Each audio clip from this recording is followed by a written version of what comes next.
Bonjour, alors je vais attendre un peu, comme d'habitude, avant de lancer.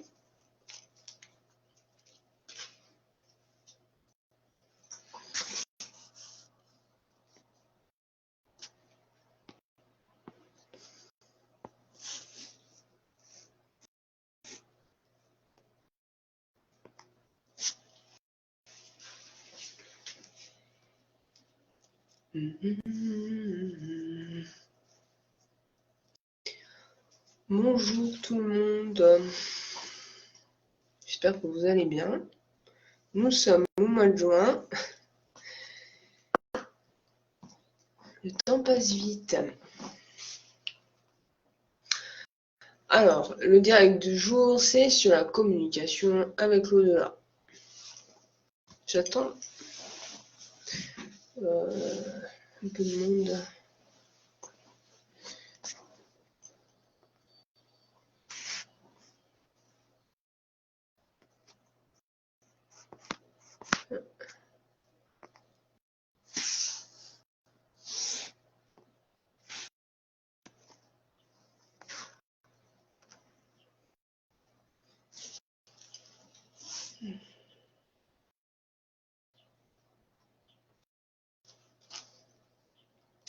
J'attends un peu le temps de...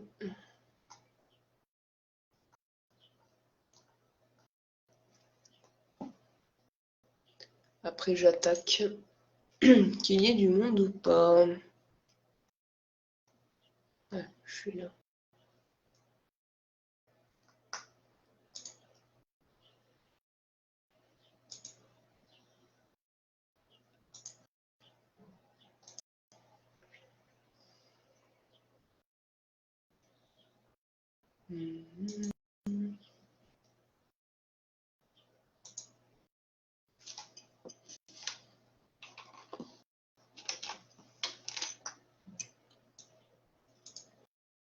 Merde. Je vais faire un con. Que je fasse mes réglages là, parce que casse-pied. Voilà. Hop. Donc, la communication avec l'au-delà. Alors, il y a des choses à dire, hein, énormément, d'ailleurs. Donc, il y a les différentes communications, comment s'y prendre, quelles sont les règles, comment on doit parler aux défunts, les différentes communications qui existent, les différents supports ou sans support, etc. Et de la prévention obligatoire avec la communication avec l'au-delà, parce que c'est loin d'être tout beau, tout rose. Donc, on va commencer par déjà les différents esprits qui existent. Donc, il faut savoir que ceux qui sont autour de nous, ce sont déjà des esprits du bas astral. Ceux qui sont ou du seuil. Moi, je préfère le mot seuil que bas astral, c'est assez personnel. Disons que ceux qui sont autour de nous sont de la même énergie, des mêmes vibrations que nous. Nous, on est des vibrations assez basses, donc forcément, on attire des vibrations basses aussi qui sont à notre portée. Donc, ça va être ceux du bas astral, enfin du seuil. Ceux qui sont arrivés à aller de l'autre côté ont une meilleure vibration. Ceux-là, ils viennent de temps en temps dans notre sphère, mais ce n'est pas tout le temps. Les esprits qui sont encore plus élevés, genre les guides spirituels, les esprits instructeurs, les esprits savants, etc., ils n'ont pas que ça à faire de venir dans notre sphère, sachant qu'ils sont quand même assez améliorés et passent plus de temps à éduquer ou essayer d'éduquer, on va dire, ceux qui sont dans une basse fréquence encore plus qu'eux. Voilà. Et les esprits vraiment très élevés, alors là, vous les voyez très rarement. Enfin, vous les ressentez très rarement, vous les voyez très rarement. Ils viennent très peu en communication. Déjà ça, il faut bien vous le mettre dans le crâne. Dès que lors que vous allez vous faire une communication avec l'au-delà, les premiers à répondre, ce sont ceux du bas astral.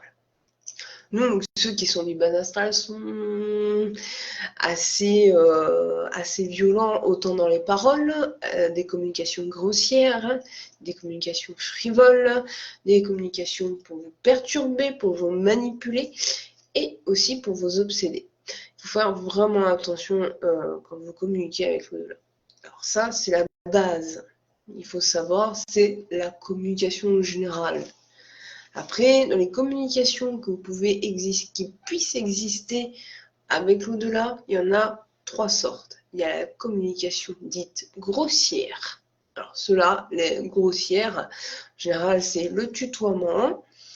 Oui, le tutoiement, c'est grossier. Hein. Le tutoiement, ils se prennent un petit peu pour votre pote, hein, votre copain.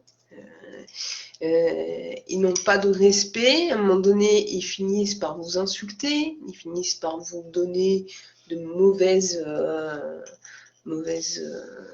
coucou Pascal. De mauvaises habitudes. Et il va essayer de vous mettre un petit peu mal à l'aise. Ils vont manipuler. Hein. Ça, c'était les communications grossières. Après, il y a les communications frivoles. Ça va pas plaire, hein, mais dans les communications frivoles, il y a les prédictions. Les prédictions de certains esprits qu'ils puissent donner. C'est des communications frivoles. Des communications dites oui, ça va se réaliser, etc. Mais c'est purement matérialiste et qui va ne servir strictement à rien pour l'évolution. Voilà. Et les communications dites instructives, intéressantes, etc. Là, par contre, c'est plus de l'évolution autant personnelle que spirituelle, que d'ordre général, de société, etc. C'est des communications assez instructives pour vous mettre la puce à l'oreille et pour vous faire évoluer. Ces communications-là, on les reconnaît très souvent parce que c'est toujours dans l'amour, la bienveillance, mais pas genre les bisounours ou quoi que ce soit. Non, c'est avec des mots plus pointus, plus soutenus. Il n'y a pas de tu, c'est plus du vouvoiement où ils vont vous dire comme bonjour mon ami, bonjour avec amitié, etc. Mais il n'y aura jamais comment tu vas, machin. Non, il n'y a pas de tutoiement véritable. C'est plus détourné pour être plus soutenu. C'est comme ça qu'on reconnaît des communications instructives et sérieuses.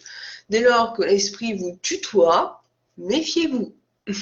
Même le guide spirituel, attention, ce n'est pas forcément le guide spirituel qui vous parle s'il vous tutoie comme ça. Il faut vraiment faire attention avec cette communication-là. D'ailleurs, il ne faut pas oublier une chose, dès lors qu'on communique avec l'au-delà, c'est exactement la même conduite qu'on a avec l'être humain. C'est-à-dire que vous n'allez pas tutoyer un inconnu qui est dans la rue. C'est un manque de respect, on est bien d'accord. Avec l'au-delà, c'est exactement la même chose, il ne faut pas tutoyer. C'est un manque de respect et surtout que vous ne savez pas, même si vous voyez l'esprit, hein, je tiens à le dire, même si vous voyez l'esprit, vous ne pouvez pas savoir si c'est du bon côté ou du mauvais côté, entre guillemets, s'il est du bas astral ou si il est élevé, etc. Si on les voit, pas forcément du bon côté. Hein. Donc, sachez une chose, si vous les tutoyez, vous allez les exciter, en quelque sorte, à ce qui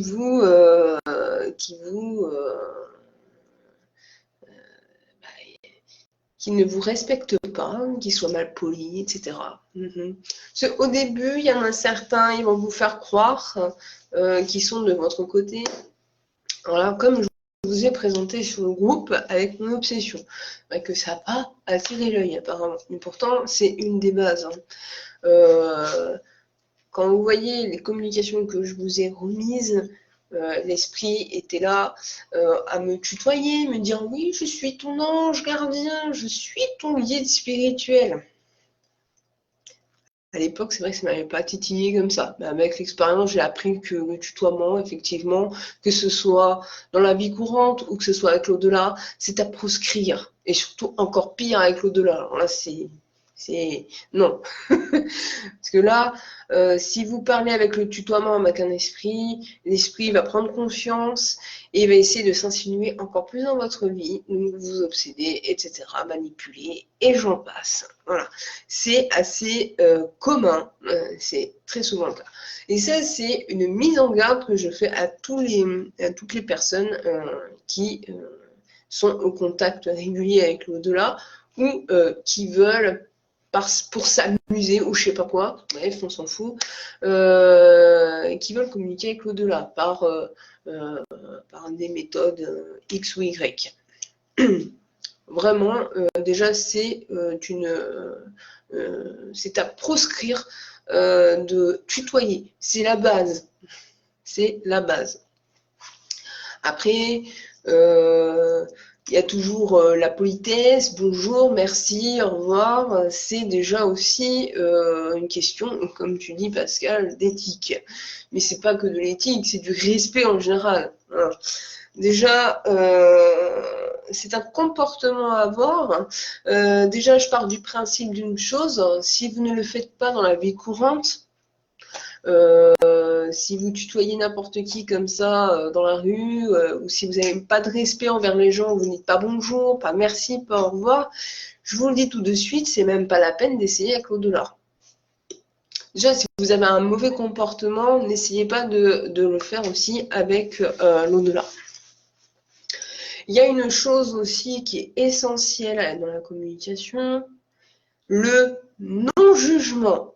Ah ouais, non mais ça c'est assez typique de l'être humain. L'être humain a tendance toujours à juger l'autre, etc., etc. Et bien avec l'au-delà, il y en a certains, ils s'initient aussi dans le jugement. Et non, surtout pas non plus. C'est-à-dire que il faut pas se mettre dans la tête parce que je tiens à le dire, dans l'au-delà, c'est comme ici sur Terre. Hein. C'est exactement la même chose. On a de toutes catégories. On a des gens qui sont plutôt bien, d'autres qui sont méchants, entre guillemets, qui ont fait des actes horribles, etc. Donc ça veut dire que celui avec qui vous communiquez, qui est dans l'au-delà, par exemple, qui est de façon méchante, qui a assassiné ou autre, peu importe l'acte qu'il a fait, eh ben, on n'est pas en mesure de juger l'autre par rapport à ses actes passés. Le jugement est à proscrire aussi. C'est-à-dire qu'il faut le faire en toute bienveillance. Et non pas lui dire c'est de la merde ce que tu as fait. Non, c'est pas possible. C'est une règle de base aussi. On ne juge pas. Voilà. Et ça, c'est un comportement typique de l'humain et c'est aussi à s'améliorer aussi dans notre vie quotidienne, dans la vie spirituelle, notre vie même là, en tant qu'incarnation, avec les autres personnes qui sont autour de nous.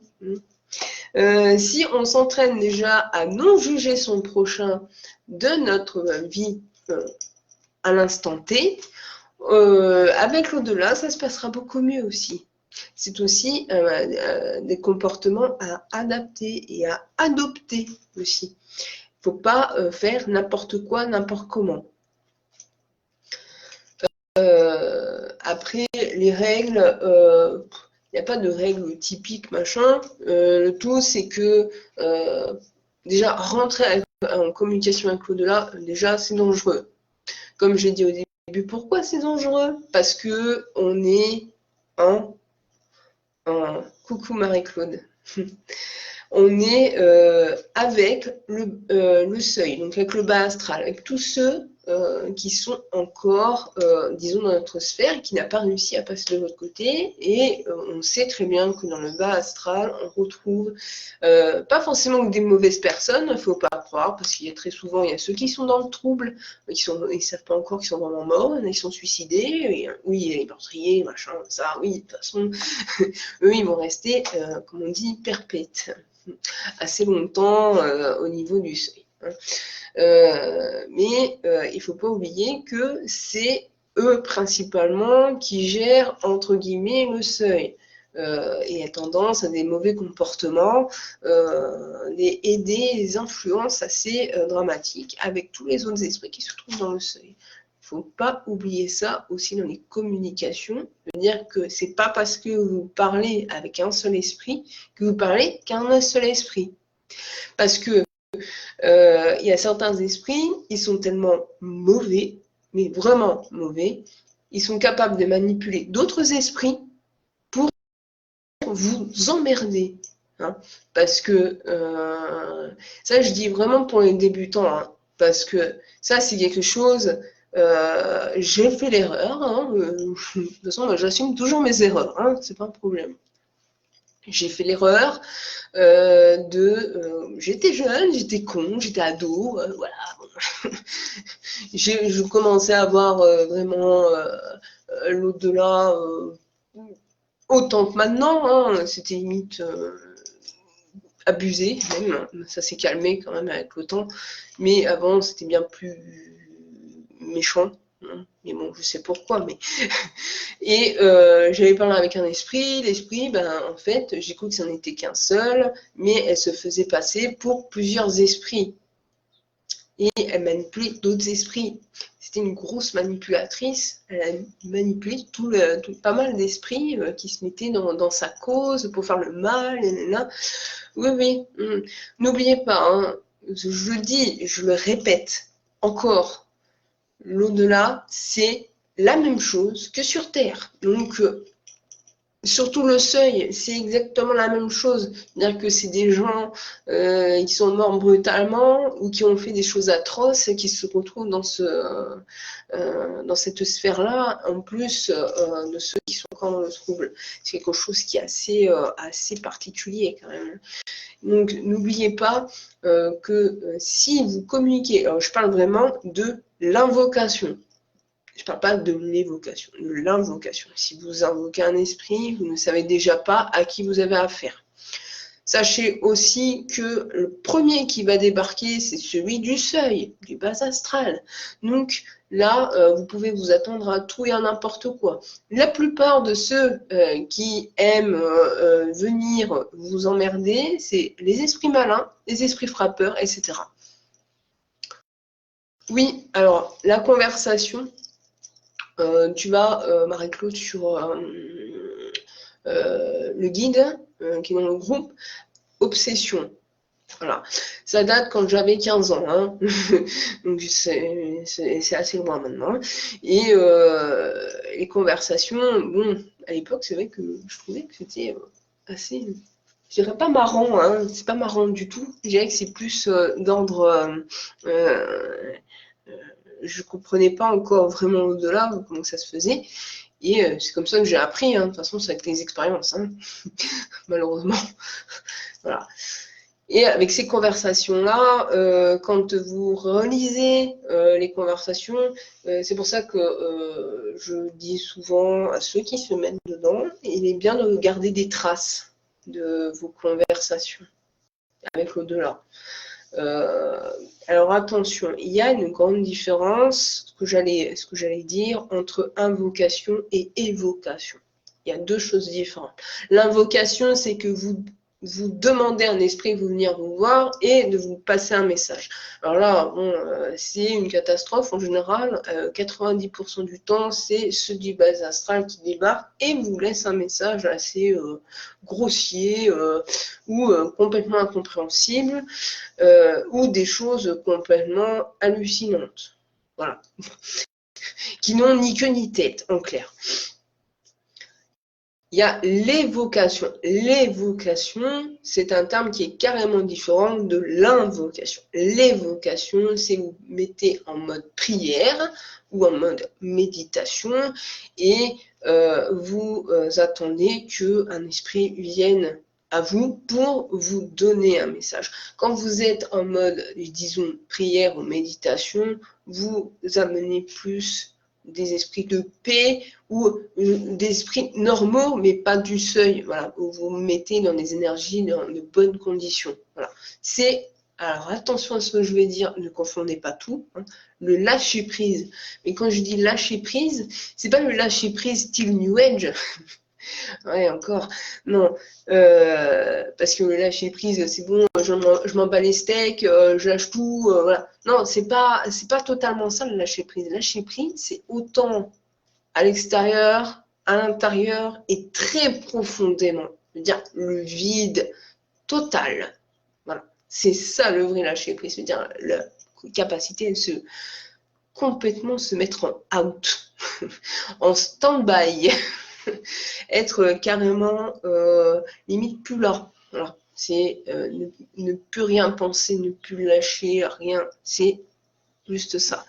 Vous vous mettez dans cet état-là et vous demandez de l'amour, de la bienveillance, vous priez, vous demandez, etc. Là, vous arrivez à avoir des messages, disons, plus corrects, plus dans l'amour, la bienveillance. Sinon, si vous invoquez un esprit, là par contre, c'est une catastrophe. Et là, c'est assuré. Voilà. On n'invoque pas. Déjà en termes médium, j'invoque jamais les esprits. Hein. J'ai un certain rituel, j'aime pas ce terme, mais j'utilise, hein, un certain rituel avant d'avoir une communication avec l'au-delà. Je ne fais pas comme ça, je dis pas hé, Micheline viens me donner un message. Sans rire. Non, je ne fais pas comme ça. Ça prend un certain temps avant que déjà il faut demander le consentement à l'esprit s'il souhaite venir. Hein, c'est pas comme ça que ça se fait. Ça peut prendre du temps, ça peut prendre ou peu de temps, ça dépend.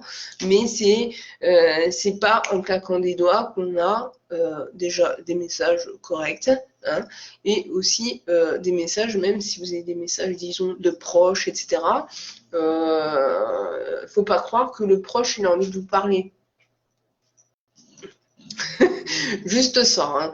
Hein. Dire que si papy Bernard est mort il y a allez 3 mois, ben papy il a peut-être pas envie de vous voir parce que il est encore dans le trouble ou il est encore paumé, il sait pas encore où il sait pas ce qu'il doit faire, il est même pas encore de l'autre côté. Non, là c'est pas possible. Déjà il faut attendre minimum. Je dis bien minimum 6 mois, mais alors minimum. Et c'est pas souvent que c'est 6 mois. En général, c'est même plus. C'est même 1 ou 2 ans hein, après le décès. Hein. Pour qu'il y ait des communications qui sont correctes et fluides et non pas dans la colère, la tristesse.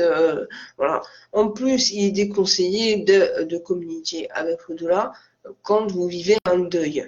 C'est-à-dire que si vous avez perdu quelqu'un qui vous était proche, je sais pas, vous avez perdu votre grand-mère, votre grand-mère est décédée, par exemple en avril 2023, et vous demandez à une médium ou un médium de communiquer avec cette personne 3 mois après, non, déjà, vous devez faire votre deuil, hein.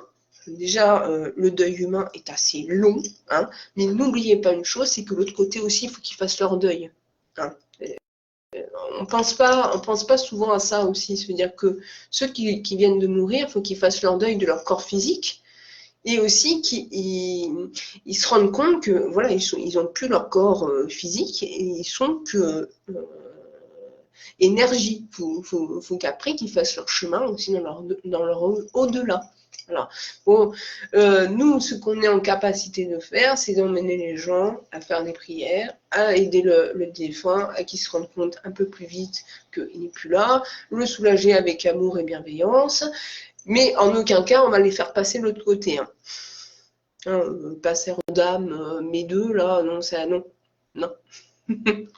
En aucun cas, je remets encore le pied à l'étrier, là, hein, mais le passeur d'âme, ce n'est pas possible en tant qu'humain. Non. Déjà, ce n'est pas on n'est pas à commander l'esprit à passer de l'autre côté. Voilà. Alors déjà, pour communiquer avec l'au-delà, bon, ça c'est une aparté, hein, pour communiquer avec l'au-delà, il faut attendre facile entre 6 mois, 1 an, 2 ans après le décès de la personne, pour qu'il y ait des communications plus fluides. Et on ne l'invoque pas. On demande, on le sait. On le sait. C'est-à-dire que on va demander à notre guide spirituel, ou déjà, une chose, c'est vrai, j'allais oublier quelque chose qui est pourtant essentiel. C'est-à-dire que si vous vous mettez à communiquer avec l'au-delà, il est quand même essentiel déjà de s'informer, disons, de s'informer sur tous les différents esprits, et aussi de pouvoir communiquer avec son guide spirituel. Parce que bon, il a un petit peu notre meilleur ami en quelque sorte, hein. C'est lui qui nous suit partout, qui nous guide, qui nous influe des pensées,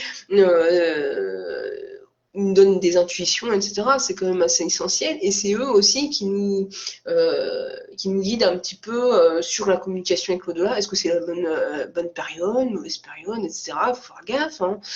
Déjà, si vous n'arrivez pas facilement à entrer en contact avec votre guide spirituel, hein, ou facilement entre guillemets, hein, je ne demande pas la lune, mais au moins que vous avez la connaissance, que vous avez un guide spirituel qui peut vous aider dans cette voie-là, ne pensez pas que vous allez réussir avec l'au-delà. Moi, je suis assez pointue là-dessus. Voilà. Je suis très pointue et très pointilleuse, et surtout dans mon domaine. Alors là, dire que bon, moi j'ai ma pratique à moi, tout le monde a ses pratiques différentes, tout le monde fait différemment, ça je suis totalement d'accord. Mais il ne faut pas oublier une chose, c'est qu'il ne faut pas mettre en danger autant notre personne, hein, parce qu'on se met en danger très souvent avec l'au-delà, il ne faut pas croire. Et aussi, il ne faut pas mettre en danger son consultant. Même s'il est loin, hein, c'est pas parce que vous avez une consultation qui a, je sais pas, 200 ou 300 bornes de vous, que l'autre il va pas être en danger, hein. Faut pas croire ça, hein. Ouais, mais méfiez-vous. Et c'est pour ça qu'il faut avoir de bonnes pratiques dans la médiumnité, parce que c'est de la médiumnité, hein. Notre communication avec au-delà, c'est pure médiumnité, hein. Voilà. Donc il faut faire vraiment attention. Déjà, comment savoir si l'on est apte à communiquer avec au-delà? Comment savoir? Déjà, si on a une facilité. Je dirais que c'est la facilité déjà à être avec l'au-delà. Mais quand je dis facilité, c'est pas être, disons, comment je vais dire ça? C'est-à-dire qu'on arrive facilement à sentir les esprits, à les ressentir, à les voir ou à les entendre correctement, ne pas avoir peur, etc. Ça, c'est déjà un bon point, déjà. Dire que vous avez plus de facilité avec l'au-delà. Mais bon, attention, hein, voilà, je mets bien attention. C'est pas parce que je dis ça que forcément... Voilà. Sachant qu'une chose, c'est qu'on a tous de la médiumnité plus ou moins, mais on ne devient pas forcément médium, hein. Hein. Je mets les points sur les i aussi là-dessus, hein. C'est-à-dire qu'il y a des choses, il y a plusieurs en plus critères de médiumnité. D'ailleurs, j'en ai compté une fois, il y en a en capacité médiumnique, il y en a plus de 100 à 200. Donc pour savoir lequel véritablement on a.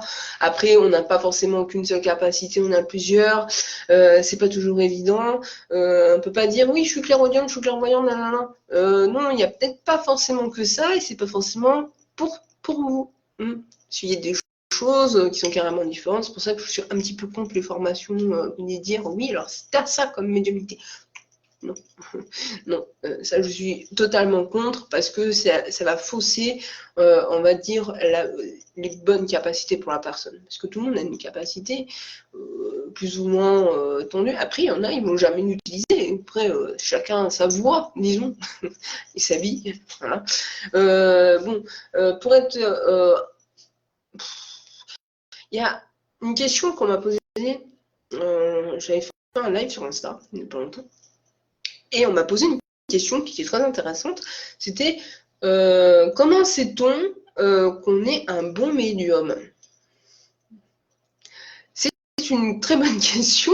J'ai eu du mal à répondre, parce que bon médium, pour moi, il n'y a pas de bon ou de mauvais médium.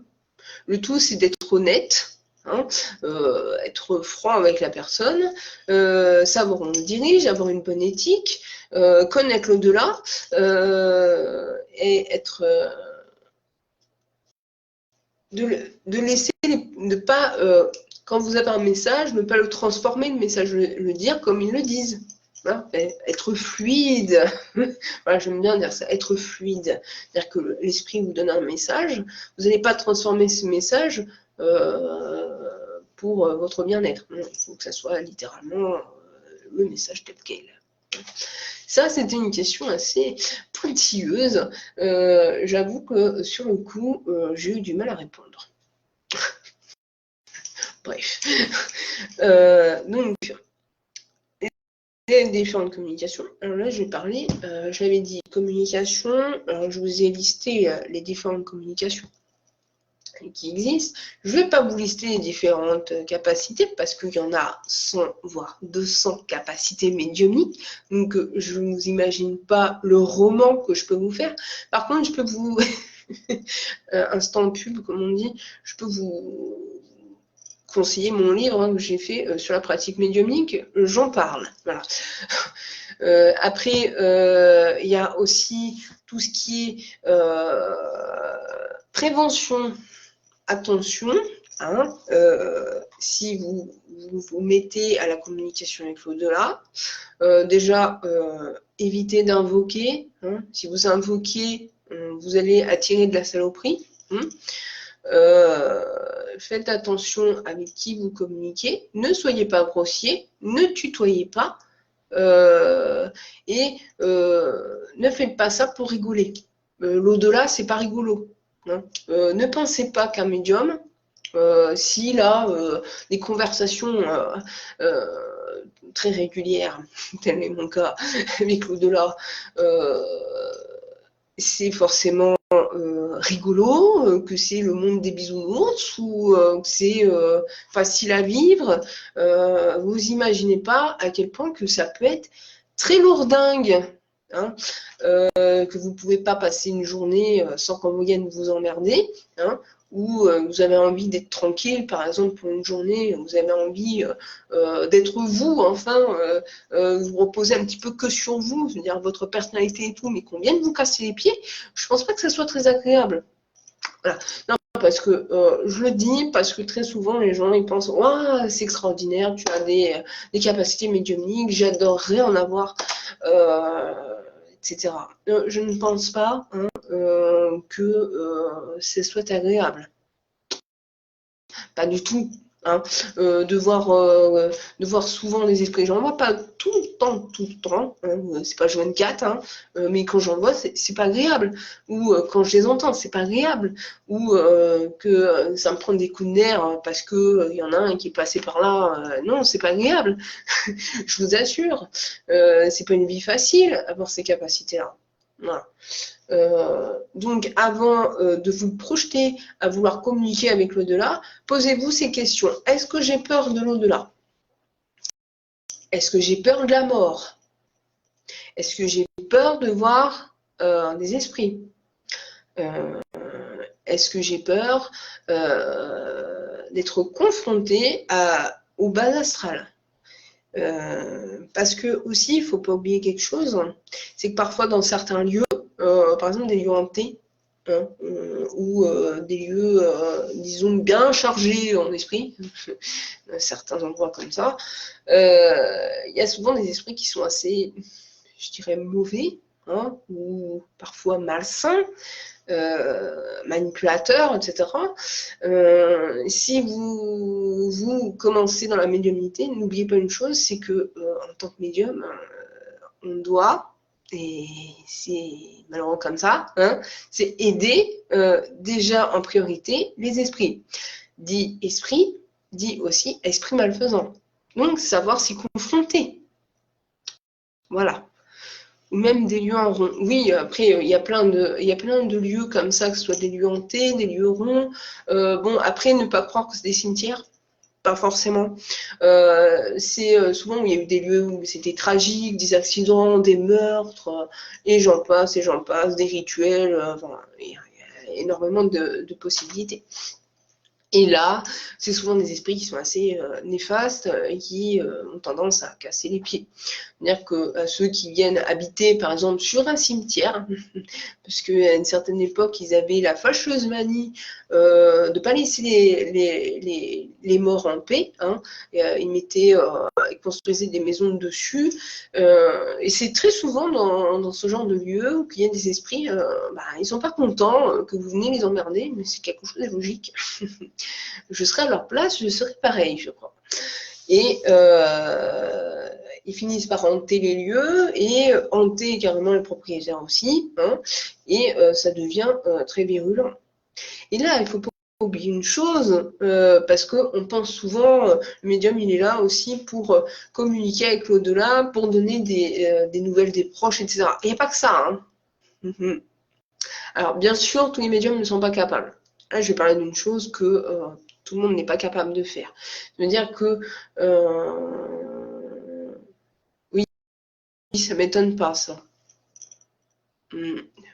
À Clermont, ils ont trouvé des tombeaux, mais ça m'étonne pas du tout. Il y en a partout, hein, partout en France, hein, et même ailleurs, hein. Même ailleurs dans le monde. L'humain a toujours eu tendance à construire sur des cimetières ou des lieux sacrés, etc. Mais ça, c'est typique humain, hein, voilà, le manque de respect. Je suis même sûre que même où j'ai mon bâtiment là, ça se trouve en bas, il doit y avoir encore des caveaux, des tombeaux, des trucs comme ça. Hein. Qui sait? Bref. Donc je disais, oui, alors il y a certains médiums, moi je l'ai fait quelques fois, mais c'est pas très souvent. Déjà, il faut être accompagné, il faut être à 2 ou voire à 3 pour le faire. C'est pas tout seul. Tout seul, c'est chaud. On appelle ça la désobsession. Ça veut dire qu'on aide la personne qui a été hantée par un esprit, mais de façon... je vais parler film, hein, un peu comme l'exorciste. Hein, voilà. Mais bon, c'est pas autant que l'exorciste, c'est très surjoué, hein, l'exorciste, hein, faut pas croire. Donc la possession, la possession c'est le terme catho. Hein. Moi je parle pas de possession, je parle d'obsession, parce que j'aime pas trop les façons catholiques à trop mettre tout le monde dans le même panier, les posséder. Il y a des possessions, c'est pas ça. Voilà. Et l'obsession, c'est quand même quelque chose qui est très dangereux et qui finit par atteindre le corps physique, le corps mental. Il n'y a plus de pensée, il n'y a plus rien. Hein, c'est le noir complet. Et le médium qui est capable de désobséder quelqu'un, c'est un médium qui est très, très à l'écoute de l'au-delà, mais l'au-delà très mauvais, hein, l'au-delà, le seuil, quoi, le bas astral. Et là, on a affaire à des esprits très souvent vengeurs, hein, ou juste par plaisir pour casser les pieds, certains aussi. Et là, on parle avec l'esprit vengeur, mais on parle aussi avec l'esprit de l'obsédé. Et c'est quelque chose qui est très difficile. Hein. On ne peut pas faire seul parce que il faut avoir quelqu'un qui assiste en fait pour procéder à l'évaluation, procéder à l'écriture, voir comment ça se passe, et être capable d'intervenir quand il le souhaite, quand il le faut, etc. Voilà. Il faut être en général 2 voire 3. Voilà. C'est un peu pour vous mettre la puce à l'oreille que médium, c'est pas que contacter avec les proches. Hein. Ça peut aller encore bien plus loin que ça. Voilà. Et ça prend de l'énergie, ça peut porter sur notre santé, hein, autant mentale que physique, hein, et ça peut être aussi assez trash. Je ne vais pas rentrer dans les détails parce que c'est quelque chose pour moi qui m'a un petit peu traumatisée. Hein. Voilà. J'ai encore un peu de mal à revoir ça. Ça m'a choqué. En géobiologie, des fois, on voit des trucs très lourds. Ah oui, non, mais j'en doute pas. Moi, rien qu'au ressenti, des fois. Mais sachez une chose, hein, quand c'est de l'obsession comme ça, c'est jamais par hasard. Hein. Il y a toujours quelque chose. Hein. Soit c'est d'une vie antérieure, soit vous avez joué avec le feu, ou vous avez une médiumnité qui n'a pas été, je dirais, comment on appelle, régulée. C'est-à-dire que quand on commence à avoir de la médiumnité assez poussée, on a tendance à soit à tomber dans une dépression très lourde, soit à ne pas accepter véritablement ses capacités, etc. On commence voilà. Et ça, déjà, c'est la base aussi. Avant de vouloir communiquer avec l'au-delà, il faut déjà savoir se réguler au niveau de sa médiumnité. Parce que si vous êtes trop, comment dire, trop vif, ou vous avez peur que vous détestez vos capacités, etc. Alors déjà, arrêtez-vous, hein, stoppez ça. Ne vous mettez pas dans la communication avec l'au-delà, ça va être une catastrophe. Déjà, communiquer avec l'au-delà, ce n'est pas fait pour tout le monde. Déjà, il ne faut pas avoir peur de la mort. Si vous avez peur de la mort, déjà, c'est un très mauvais point. Parce que n'oubliez pas que avec les esprits, ce sont des gens qui sont morts. Je dis ça, hein. Mais c'est pareil logique pourtant. Mais pas forcément pour tout le monde. Parfois, on pense que c'est des êtres, je sais pas, surnaturels ou je sais pas quoi. Non, c'est des gens qui sont morts, hein, à qui vous parlez. Et parfois, vous pouvez avoir des apparitions qui peuvent être assez choquantes, hein, ou trash, enfin tout dépend avec qui vous communiquez. Hein. Si vous êtes avec quelqu'un qui s'est suicidé, par exemple, qui s'est pendu, l'esprit peut se faire apparaître avec la corde au cou, avec soit la corde comme ça, bien accrochée, donc là, vous avez l'impression qu'il est bleu, enfin si vous arrivez à voir les couleurs et tout, vous arrivez à voir bleu, et tendance à être comme ça, avec la corde comme ça. Vous pouvez avoir aussi des apparitions qui peuvent être assez trash, hein, du style quelqu'un qui s'est fracassé la figure en voiture, qui s'est fait décapiter. Hein. Oui, je vais être trash, hein, qui s'est fait décapiter, parce que c'est du truc, malheureusement. Voilà. En plus, sur les apparitions, c'est pas fait que pour les médiums voyants. Hein. Ça peut arriver à tout le monde d'avoir ce genre d'apparition, mais c'est jamais pour rien non plus. Hein. Et quand il y a ce genre d'apparition, le mec ou la nana, elle est juste le corps comme ça, elle peut tenir par exemple sa tête au niveau d'une main, ou la tête qui est encore par terre et vous voyez plus de tête. Vous voyez, vous avez l'impression,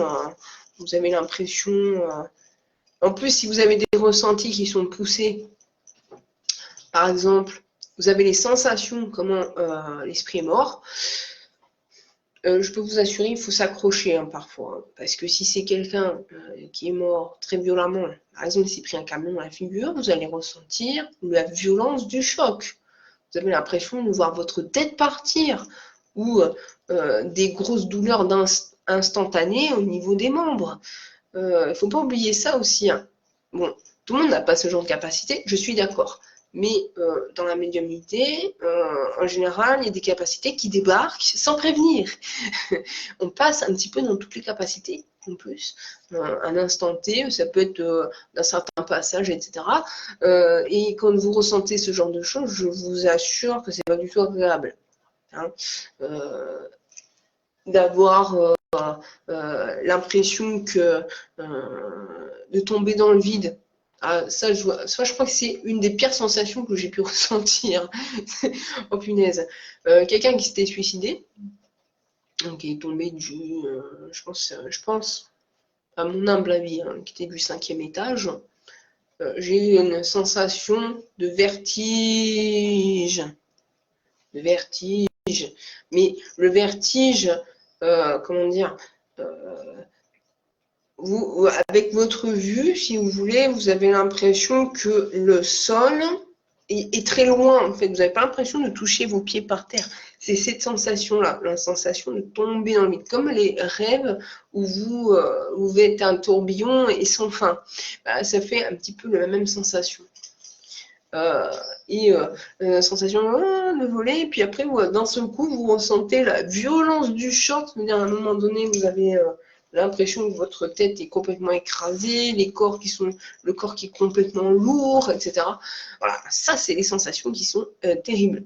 Hein. Ne pensez pas que vous allez être épargné, hein, parce que plus on est sensible à l'au-delà, plus c'est difficile.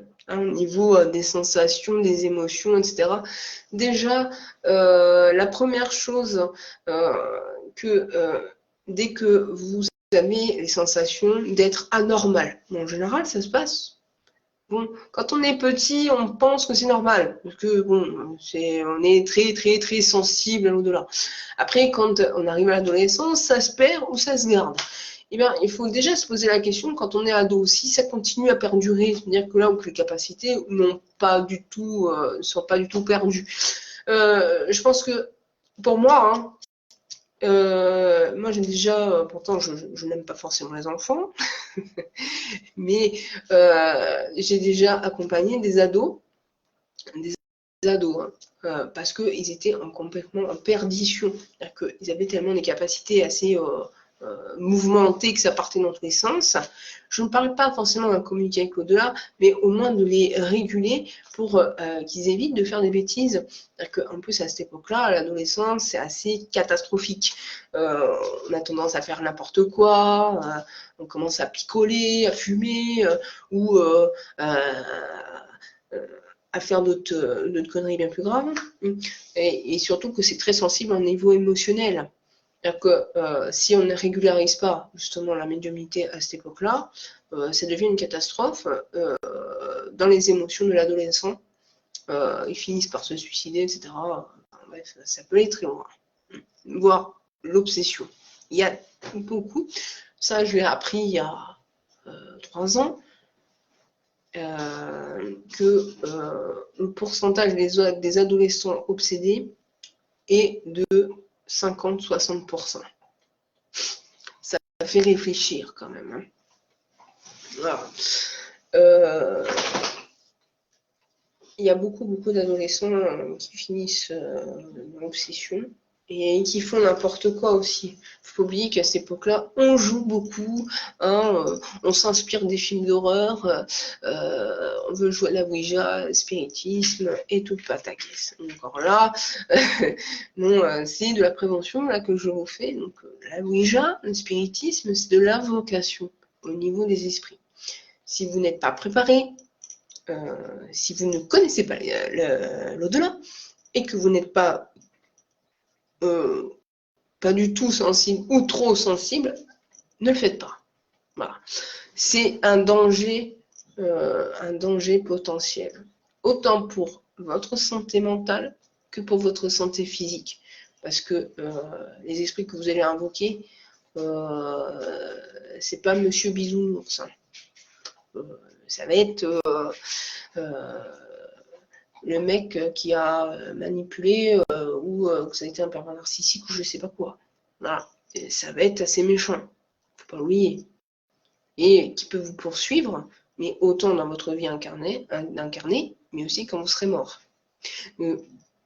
Attention, hein, que c'est ce genre d'obsession. En plus, c'est des obsessions qui sont très lourdes en conséquence. Et vous finissez mal. Hein. Vraiment. Très souvent, les gens ne se rendent pas compte quand ils ont fait une séance, par exemple de Ouija, ils ne se rendent pas compte sur le moment même. Oui, c'était marrant, ça a bougé, ça a donné des messages. Bon. Ils ne se sont pas rendus compte tout de suite des effets négatifs, le fait de l'invocation des esprits. Tout de suite, bon, ils ont eu un message, puis après, ils n'ont pas eu grand-chose pendant plusieurs mois, etc. C'est pas forcément que vous n'avez pas eu de message sur les plusieurs mois. ou d'effets négatifs, que ça n'a pas d'influence sur votre santé et tout. En plus, le pire, c'est quand vous n'êtes pas sensible à l'au-delà. Là, c'est encore plus vicieux. Mais alors, vraiment, très vicieux. C'est même pire, c'est même très vicieux. Les gens que j'ai connus, hein, c'est personnel, hein, qui ont tenté la Ouija, hein, qui s'en foutaient totalement de l'au-delà, mais qui croyaient pas du tout à l'au-delà, donc c'est carrément des athéistes, hein, voilà. Et ben, il faut savoir une chose, ils l'ont fait, hein, la Ouija. Moi, j'ai vu des trucs, moi, j'ai pas peur, l'au-delà, je le côtoie régulièrement, j'ai pas de soucis avec ça. Je peux même assister à des séances et tout. Je sais pertinemment que l'esprit va pas jouer avec moi parce que je suis quelqu'un de respectueuse. Je vais pas tutoyer. Je sais ce que je fais aussi, non? Et je vais pas me moquer de l'esprit. Parce que en invoquant comme ça, c'est qu'on se moque des esprits. C'est un manque de respect déjà. Et les types, alors, les mois se sont écoulés, puis un jour, ils se sont mis, pour X ou Y raison, à tomber malades. Mais malades. Voilà, c'est pas des petites maladies, je veux dire cancer, etc. Voilà. Et c'est devenu mais un cancer que je dirais qui est foudroyant. Voilà. C'est pas un cancer du type, je sais pas, un cancer du poumon, mais le cancer du poumon, vous pouvez encore faire soigner, hospitaliser, etc. Non, là c'était carrément un cancer qui est venu d'un seul coup, mais bien, hein, d'un seul coup. C'est pas, moi je sais pertinemment d'où ça vient, je suis pas folle. Hein. Et il a eu un cancer, il y en a un qui a eu un cancer du côlon, mais un stade final déjà, pratiquement, hein, quand il l'a su. Et l'autre, il a eu un cancer foudroyant, mais au niveau, en plus, c'est un cancer qui est rare, c'est un cancer du cœur. Voilà. En fait, le fait qu'il a eu côtoyé des esprits, parce que eux, ils n'ont pas eu la conscience qu'ils ont eu des esprits qui les ont poursuivis, parce que ça, c'est évident. Si vous invoquez un esprit, l'esprit va se jouer de vous. Il va jouer sur votre santé, il va vous jouer sur vos pensées, il va jouer sur vos capacités, il va vous faire miroiter, manipuler, etc., sans forcément que vous preniez conscience, surtout si vous n'êtes pas sensible. Voilà. Et après, ils finissent avec des dégâts plus ou moins graves. Ça peut aller jusqu'au cancer, à la mort, et parfois c'est une dépression soudaine sans explication. Des problèmes au sein de la famille, enfin, il y a énormément de possibilités. Et oui, exactement, Pascal, il y a pas mal d'enquêteurs qui ont eu de sacrés dégâts. Ouais, je sais, j'en ai connu, dont je ne parle plus. Voilà. J'en ai, il y en a que j'ai réussi à leur mettre dans le ciboulot que invoquer les esprits, c'est assez dangereux et qu'il faut savoir quoi faire. Et surtout être prudent quand on fait de l'invocation. Je veux bien qu'ils veulent démontrer que l'au-delà existe, etc. Bon, après, c'est leur truc. Voilà, mais jouer avec le spiritisme et la Ouija, là par contre, on passe à un autre niveau. Déjà que faire avec leur matériel, bon déjà c'est pas fiable. Voilà. Mais faire des trucs comme ça, déjà, c'est...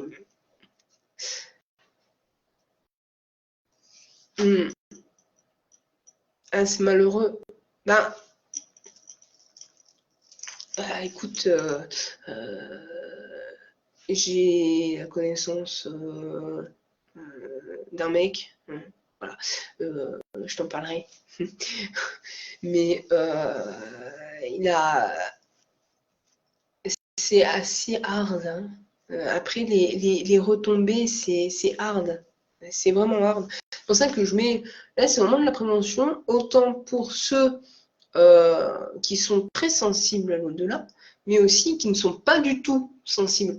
D'ailleurs, une aparté, je le fais aussi avec mon mari. Donc, voilà. Donc, que ce soit des gens qui ne croient pas du tout ou ceux qui croient, ceux qui sont sensibles et qui ne sont pas sensibles, c'est une prévention pour tout le monde. Parce que l'au-delà, il ne faut pas jouer. C'est-à-dire qu'un jour, si vous vous dites, ah bah tiens, on va faire une partie de Ouija, comme si on jouait une partie de Scrabble. Non, non. Déjà, vous allez vous attirer des ennuis. J'ai déjà vu, par contre là, c'est très grave.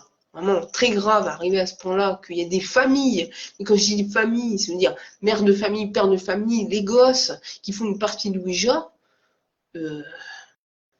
j'ai pas les mots. J'ai pas les mots, parce que c'est gravissime. Vous mettez en danger vos propres personnes, hein, déjà, mais aussi vos enfants. Vos enfants là, vont être exposés déjà à de gros problèmes. C'est-à-dire qu'on pense tout de suite, oui, les esprits, ça va juste quoi? Ça va faire bouger des meubles, puis voilà. Non, il n'y a pas que ça. Ça va manipuler vos pensées. Si manipule vos pensées, ça va manipuler votre santé physique, ça va manipuler votre santé physique, ça va vous créer des maladies. Vous pouvez être poursuivi pendant des années, vous pouvez avoir, ça peut vous faire accumuler des problèmes sur problèmes au niveau de votre famille. Là, un jour, ça va être, la tension va tellement être énorme, ça peut partir dans tous les sens. C'est-à-dire qu'il y en a un qui peut être obsédé, et ça va lui prendre quoi? Ça va lui prendre l'envie de vous tuer ou quoi que ce soit. Ça peut aller très très loin. Méfiez-vous, mais moi je mettrais franchement un gros attention, attention, attention à la Ouija ou le spiritisme, hein, ou une table tournante, hein, peu importe, ou carrément la médiumnité, hein, donc il n'y a pas besoin de support. Non, ce n'est pas un jeu, non, ce n'est pas le monde des bisounours, et ce n'est certainement pas une bénédiction d'avoir ces dons, ces capacités, pardon. Ou appelez ça comme vous voulez, m'en fous. Non, non, certainement pas, non. C'est une grosse responsabilité. Hein. C'est une grosse responsabilité d'avoir ce genre de capacité. Parce que, et il ne faut pas oublier aussi que niveau social, vous vous trouvez isolé. Parce que parler de ça à quelqu'un de lambda dans la rue, vous ne pouvez pas. C'est pas possible. Voilà. Qu'on vous prenne pour une cinglée, parce que vous parlez toute seule, etc. Oui, c'est un gros inconvénient. Hein, il ne faut pas oublier ça. Donc vous êtes assez reclus dans votre coin, vous avez un peu moins de contact avec les autres, parce que les autres ils commencent à avoir peur de vous, parce que ils pensent que vous savez tout sur lui ou sur elle, et ça finit à avoir très très peu d'amis, très peu de fréquentation, ou même au niveau des inconnus, on vous regarde toujours bizarrement parce qu'on a l'impression que vous regardez en fait au fond de lui, mais non dans les yeux, c'est carrément au fond de lui, donc dans leur âme. Les gens, ils flippent. Voilà. Ne pensez pas que la communication est facile avec l'au-delà. Ce n'est pas facile. Déjà, quand vous commencez, que ce soit de façon volontaire ou involontaire, vous tombez systématiquement sur des mauvaises expériences. Parce que c'est entre guillemets fait exprès. C'est un peu pour vous faire apprendre et pour voir un petit peu si vous êtes capable aussi de vous investir dans ce entre guillemets projet. Voilà. Après, vous devenez médium. Hein. Parce qu'au début, oui, le grand dicton dit je vois partout, nous sommes tous médiums. C'est vrai et c'est faux. Il y a le côté vrai parce qu'on a tous ces capacités, parce que c'est des capacités humaines. Donc, oui, on les a tous, mais on n'est pas tous capables de devenir médium. Mais vraiment. Selon nos expériences de vie, comme on a été conditionné par ceux qui nous ont élevés, nos parents, etc., et nos croyances aussi qui jouent aussi là-dessus, et aussi sur nos expériences de vie. C'est-à-dire que je ne dis pas que celui qui a vécu énormément de choses horribles, etc., forcément a plus de sensibilité, etc. Alors ça, c'est strictement rien à voir. Hein. Je dirais que celui qui a vu beaucoup de choses, qui a eu assez d'expérience dans l'au-delà, qui a su aussi analyser, comprendre, apprendre, etc., par lui-même. Là, par contre, je mets un point là-dessus, par lui-même. Hein. Je ne parle pas des bouquins, vraiment par lui-même. Déjà, quand on expérimentise, je sais même plus, quand on expérimente par soi-même, on arrive après à discerner déjà ce qui est vrai, ce qui n'est pas vrai au niveau des bouquins, au niveau de ceux qui y racontent. Après, on se fait ses propres croyances et on fait aussi ses propres pratiques. Parce que, évidemment, là, dans la médiumnité, il y a plusieurs styles de médiumnité. Tout le monde ne fait pas la même chose. Tout le monde a différentes croyances. Parce qu'on parle souvent de l'Occident, mais il n'y a pas que l'Occident, il y a les Orientaux aussi, qui font aussi une certaine médiumnité, qui font différemment, ou des rituels, ou des dons au niveau des ancêtres, etc. Après, c'est les mêmes pratiques, plus ou moins que nous, en tant qu'Occident, mais avec différents procédés. C'est même encore bien plus respectueux hein, quand même, avec les occidentaux, parce que c'est avec des offrandes, on remercie toujours les ancêtres de nous apporter des enseignements, des bénédictions, etc. C'est quelque chose qui est encore bien plus poussé que chez les Occidentaux, et surtout bien plus respectueux. Donc voilà, faites vraiment attention si vous voulez communiquer avec l'au-delà. Ne faites pas n'importe quoi, n'importe comment, et surtout n'importe quand. On ne fait pas non plus n'importe quand. N'oubliez pas une chose aussi, c'est vrai que j'ai oublié un détail, il y a quand même aussi des critères aussi pour avoir des communications, disons, pas plus facilement, mais je dirais plus fluide, de bonne communication, je dirais. Il y a des critères aussi à respecter. C'est-à-dire que j'entends beaucoup avec le New Age, évidemment.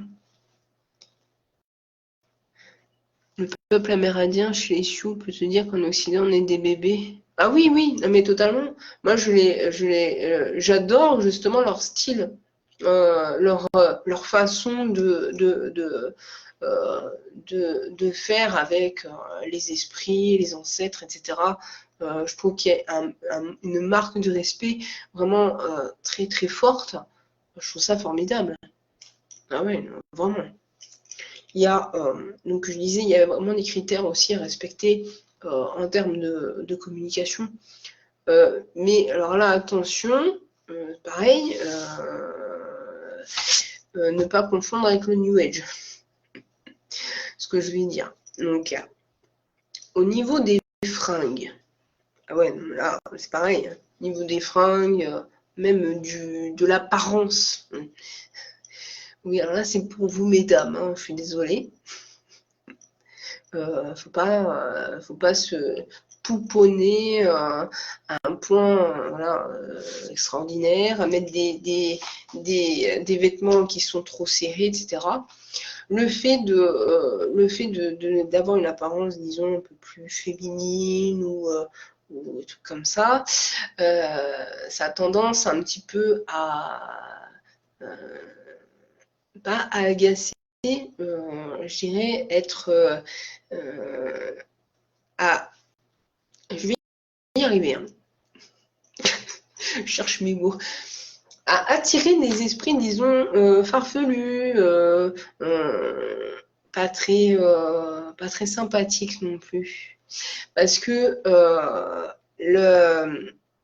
comment dire, la pouponnerie, la coquetterie, etc., c'est en énergie, je parle. Hein, ça ramène des trucs matérialistes, farfelus, de prétention, etc. Enfin, voilà. Je suis désolée, mais ça, je l'ai beaucoup remarqué aussi. Hein. Il est con, on se met avec des habits. Si on n'est pas à l'aise, c'est-à-dire qu'il faut quand même être à l'aise, donc il faut se pousser en méditation, etc. pour pouvoir entrer en communication. Hein. Il ne faut pas avoir des vêtements trop serrés, etc. Il faut être quand même de façon plus zen possible, etc. pour entrer en communication. Voilà. Et même le maquillage, ça perturbe. Voilà. Ça resserre les traits du visage, ça met comme une lourdeur au niveau du visage et ça permet de ne pas être fluide. Voilà. Et ce n'est en aucun cas un jugement sur les personnes qui se maquillent, hein, pas du tout. Voilà. La deuxième chose, il y avait un autre truc. Donc, les vêtements. Ah oui, l'alimentation. Je vais venir. Alors là, je mets un gros, un gros warning parce que je parle pas de New Age. Parce que très souvent, j'ai entendu niveau alimentation, oui, pour rentrer plus facilement avec l'au-delà, il ne faut pas manger de viande, tata. Alors, on va remettre les points sur les i.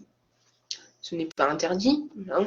L'humain a besoin de protéines, de fer de plus et énormément d'hémoglobine aussi pour pouvoir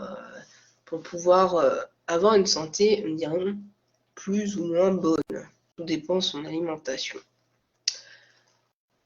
Alors, ce qui est pas toléré,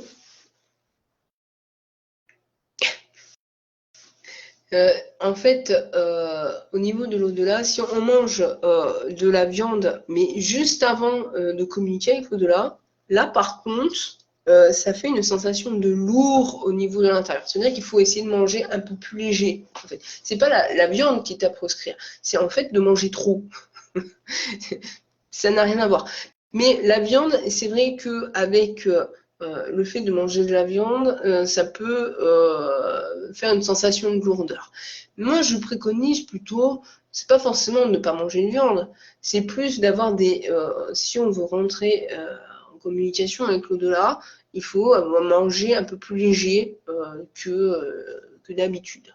Voilà. Pour pas avoir cette sensation de lourdeur. Voilà, c'est juste ça en fait. On a la sensation de lourdeur, on n'est pas concentré aussi si on a trop bouffé.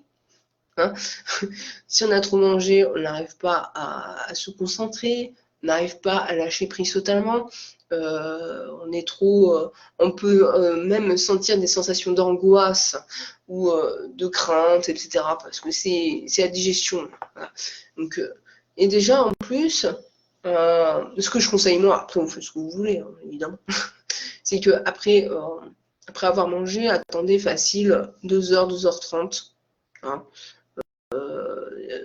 après pour que la digestion se fasse correctement et après pouvoir communiquer, mais pas avant. Voilà. Parce que après vous interférez, ça vous agace, vous n'arrivez pas à vous concentrer, etc. Après c'est un cercle vicieux et au lieu d'attirer des bons esprits, vous allez attirer le bas astral. C'est toujours un cercle vicieux avec l'astral de toute façon. Alors, c'est de la connerie, ça, ouais, je sais. Tu vois, toi, tu n'as pas besoin de maquillage, non? Pas du tout.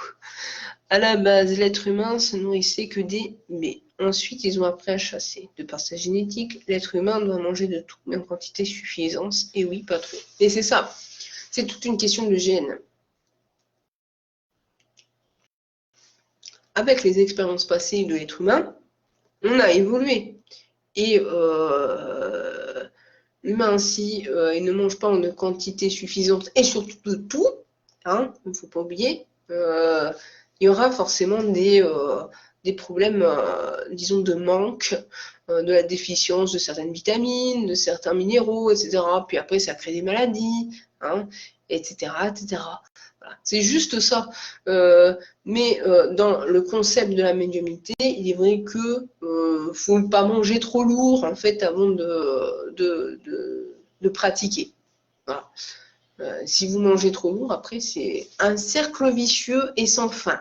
Voilà. Vous vous sentez trop lourd, donc vous n'arrivez pas à vous concentrer. Donc, si vous vous concentrez pas, vous n'y arrivez pas, eh ben, vous allez être énervé, vous allez être agacé, vous n'y arrivez pas. Alors, si vous n'y arrivez pas, si vous n'y arrivez pas, ben,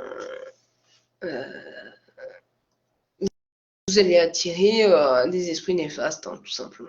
C'est un cercle vicieux. Si vous n'êtes pas dans bonnes conditions, déjà, rien que le fait que si vous vous êtes énervé dès le matin, ouais, je pars comme ça, moi. J'ai un caractère assez, hein, vous me connaissez bien, je pense, assez trempé. Et si je m'énerve dès le matin, que je m'agace, etc., pouvez être sûr que la journée, je ne veux même pas pratiquer. Je sais que c'est mal parti parce que je ne vais pas être dans bonnes conditions.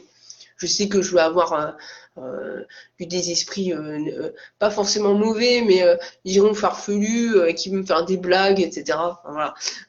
Comme j'ai pas envie d'être dans ces phases-là, bah, je ne pratique pas du tout, même si des fois c'est pas une obligation, hein, mais parfois je me retrouve avec des esprits sans le vouloir. Mais bon. Après, il suffit aussi de savoir faire au niveau d'ignorer. Alors, dans la communication aussi, il y a une autre chose. C'est après qu'on a réussi à communiquer avec un esprit, qu'est-ce faut faire? Des baies, pas de chocolat. Non. Bah, je pense pas que dans la préhistoire, il y avait le chocolat. Je pense pas que ça poussait dans les arbres. Un peu comme le fric, quoi. Donc, il y a une chose essentielle aussi dans la communication, c'est, par exemple, si on est confronté, par exemple, à un esprit du bas astral, mais qu'on n'arrive pas à s'en défaire, parce qu'il y en a certains, ils nous kiffent, hein. Comme on dit, ils nous adorent, ouais, parce que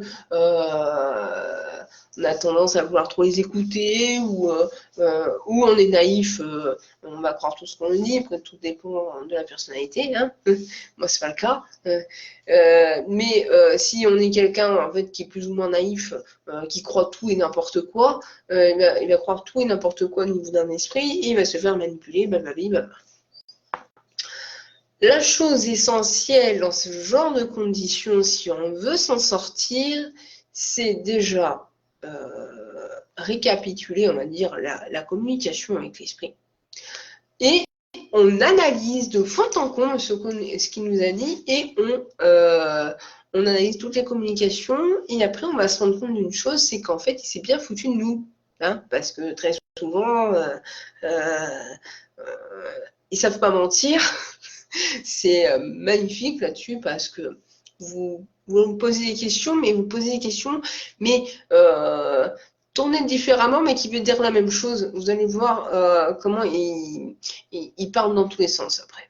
Ils vont vous dire quelque chose au début, par exemple, vous lui demandez alors comment vous êtes mort, et on vous dire oui, je suis mort tragiquement, on m'a buté, enfin presque. On m'a tué d'un coup de couteau, blablabla. Vous reprenez toute la communication et vous, après, à la fin, vous reposez cette question, mais différemment. Par exemple, vous lui dites comme ça, alors, à ce qui paraît, vous êtes mort de façon tragique, on vous a tué, mais au lieu de donner le nom de ce que l'esprit vous a dit au début par Jean Mich, là vous lui dites par Benoît. Vous allez voir la réaction. Non, mais non, c'est pas Benoît, il va vous donner un autre prénom. Voilà, c'est très courant, hein. Ils savent pas mentir. Un jour ou l'autre, ils se font berner. Voilà. C'est quelque chose qu'il faut savoir faire, hein. Surtout avec les esprits du bas astral, quand vous en avez à faire, parce que malheureusement, c'est 80% des cas, c'est comme ça, hein, on est enfoui dans le bas astral, hein. Et quand vous avez affaire à ce genre d'esprit, il est très important de savoir analyser, hein. Ne pas prendre au pied de la lettre ce qu'il va vous dire, hein. Il y en a certains, il va vous sortir de ces trucs hallucinants, qui n'ont ni queue ni tête. Et il y en a aussi qui vont essayer de vous mentir, vous monter dans l'orgueil encore plus, de vous limite de vous vénérer comme un dieu ou je sais pas quoi, mais c'est fait exprès en fait pour vous monter dans la prétention et devenir des gens complètement orgueilleux et imbus de vous-même. Et après, le fait d'être justement dans ces typiques-là, orgueil, encore bien prononcé, hein,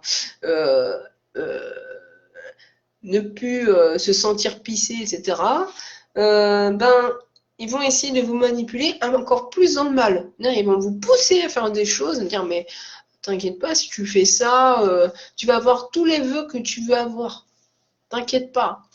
Ah, mais c'est véridique. Hein. Les esprits, il y en a certains, ils veulent vous pousser encore plus à bout dans vos retranchements. Et comme ils savent pertinemment, parce qu'ils sont dans vos pensées constamment, donc ils savent pertinemment comment vous êtes, vos défauts qui sont bien visibles, et ils vont justement vous manipuler dans ce sens. Et c'est pour ça que je le dis encore, hein, je me répète souvent, hein, mais c'est fait exprès, c'est pour vous faire rentrer dans le crâne. C'est-à-dire que l'essentiel aussi dans la communication, c'est aussi de se connaître. Si on connaît ses défauts, on ne pourra pas se faire manipuler par l'esprit parce qu'on se connaît. Oui, ben, c'est bien, hein, tu me trouves égoïste, ben, je sais, merci, hein, par exemple. Donc, vous allez vous améliorer, on va dire, sur vos défauts. Vous allez essayer de vous améliorer, d'effacer certains défauts peut-être, ou du moins de les atténuer. Donc, l'esprit qui va être en face, il va se trouver emmerdé. Il ne pourra même plus manipuler quoi que ce soit. Il va s'agacer, il va dire de toute façon je vais te buter, je vais te mettre un coup, etc. Donc là, c'est pareil, il faut savoir rester calme. Parce que les insultes, les menaces, c'est quotidien avec eux aussi. Hein. Ouais, t'es que ci, t'es que ça, je vais te buter, nanana. Déjà, il faut savoir rester calme face à leurs menaces, dire ben c'est bien. Essaye, qu'est-ce que je te dise, voilà. Après, il faut savoir parlementer, il faut savoir pas rentrer dans leur jeu, et ils finissent par s'agacer et dire de toute façon tu sers à rien, maintenant je vais voir ailleurs pour trouver un autre. Ben, c'est bien. Ça marche comme ça. Parce qu'ils sont ils veulent absolument qu'on reste dans leur jeu, être voilà. C'est ma technique, mais tout le monde a différentes techniques, hein, évidemment. Ça, c'est juste un conseil personnalisé. Après, vous faites comme vous voulez. Mais il est vrai que l'essentiel, de toute façon, dans la médiumnité et dans la communication, c'est l'analyse. Ne pas prendre au pied de la lettre. Et ça marche pour tout. Hein. Le New Age, par exemple, voilà, ne pas vous ancrer dedans comme un débile, à se dire oui, ça c'est vrai, ça c'est vrai, ça c'est vrai, prendre les gens pour des gourous ou de je sais pas quoi. Non, ayez toujours un esprit critique, un esprit analytique. Vous verrez que vous ne ferez pas manipuler autant par les humains, hein, parce que certains humains sont pas mieux que certains du bas astral, sont autant manipulateurs que les autres. Mais vous aurez plus de facilité aussi avec la communication avec l'au-delà. N'oubliez pas, nous sommes en symbiose entre le monde ici même en tant qu'incarné, mais aussi dans l'au-delà. Hein. On est comme cul et chemise, on dit. Voilà. Et c'est si vous vous améliorez, si vous comprenez ce que vous êtes, qui vous êtes, que vous assumez, que vous êtes tel que vous êtes, mais vous êtes vous, déjà, aucune que ce soit incarné ou non, vous pourra vous manipuler. Voilà, c'est une question de confiance en soi. Et ça, c'est très, très, très, très, très important. Et en plus de ça, dans ce domaine, oulala, vous avez plus qu'intérêt à avoir confiance en vous. Si vous n'avez pas confiance en vous, je peux vous garantir que vous risquez de grosses emmerdes. Vraiment. Parce que si vous communiquez, que vous n'avez pas conscience de vous-même, que vous n'avez pas confiance en vous, vous allez attirer de ces esprits bien frivoles, bien malins, qui vont essayer de vous manipuler. Et la communication, forcément, ça va être... voilà. Et c'est pour ça que j'avais réfléchi sur une chose, j'ai même analysé sur certains problématiques de notre société, qui est le New Age. J'ai pu voir certains propos que certains esprits m'ont sortis sur certains de mes confrères ou consoeurs dans la médiumnité et tout. Ouais. Et je me suis dit, ah, là, c'est fait barner. J'ai eu exactement la même communication. Bon, à deux doigts près, quoi. C'est un petit peu genre voilà, déjà le tutoiement. Hein, et en plus, la façon de parler de façon bien grossière, ou de donner des indices, mais pas des indices, genre des enseignements, mais qui n'ont ni queue ni tête. C'est-à-dire des trucs bateaux ou des trucs qui peuvent parler à tout le monde, par exemple. Voilà. Et ça, c'est des choses je m'étais même moi-même confrontée et que je retrouve chez mes consoeurs confrères, je me suis dit, elles sont fait berner. Ouais. Ce n'est pas forcément que ce sont des mauvais médiums, hein. C'est simplement que ils ont du mal à cerner le bon et le mauvais, en fait. Enfin, pas le bon et le mauvais, je dirais plus des bonnes communications et des mauvaises communications. Voilà. C'est quelque chose en plus très courant, malheureusement. Le problème, c'est que si on donne des communications comme ça, on entraîne chez les gens qui nous lisent ou qui nous écoutent, etc., dans des choses complètement fausses ou illusoires. Tout est beau, tout est merveilleux, alors que ce n'est pas le cas. Voilà. Et c'est dommage. Est-ce qu'il y a autre chose que je voulais vous dire aussi?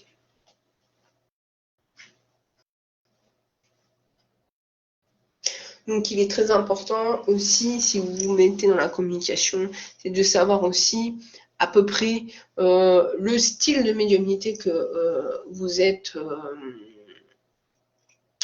apte, plus ou moins. Okay, il y en a toujours une qui est plus prépondérante que d'autres.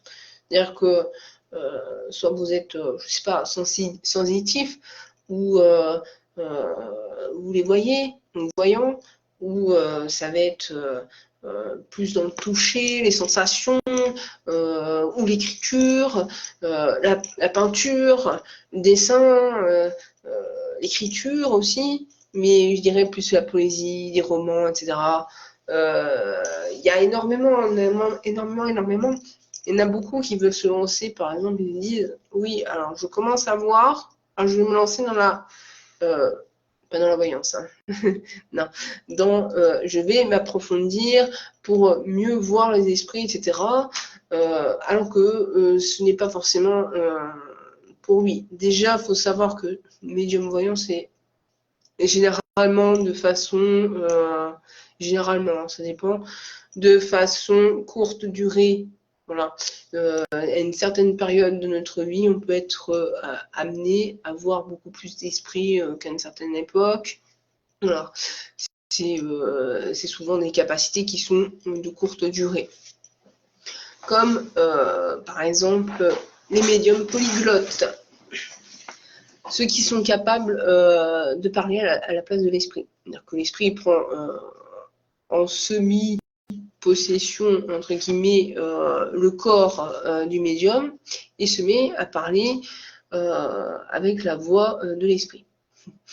Ça, c'est pareil, ce sont des capacités qui sont de courte durée. Ça peut arriver, c'est pas souvent non plus, parce que je vous explique pas sinon les dégâts. Hein. Il y a aussi un médium somnambule, les médiums qui sont capables. Alors là, attention, ce que je vais dire, hein. C'est pareil, faites gaffe. Médium dans l'hypnose, hypnotique. Mais je ne parle pas d'hypnose, hypnose. C'est-à-dire que c'est ceux qui sont capables, rien qu'à la voix, de vous mettre dans des états de transe ou pour que vous soyez magnétisé en quelque sorte et de faire parler à l'esprit qui est à l'intérieur de vous, par exemple, dans les cas de désobsession. Et il y a aussi les cas pour les mettre en sommeil magnétique, en fait, pour réparer un certain sommeil.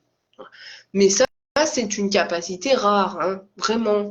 Il y a des capacités qui sont très rares, que pas beaucoup ont.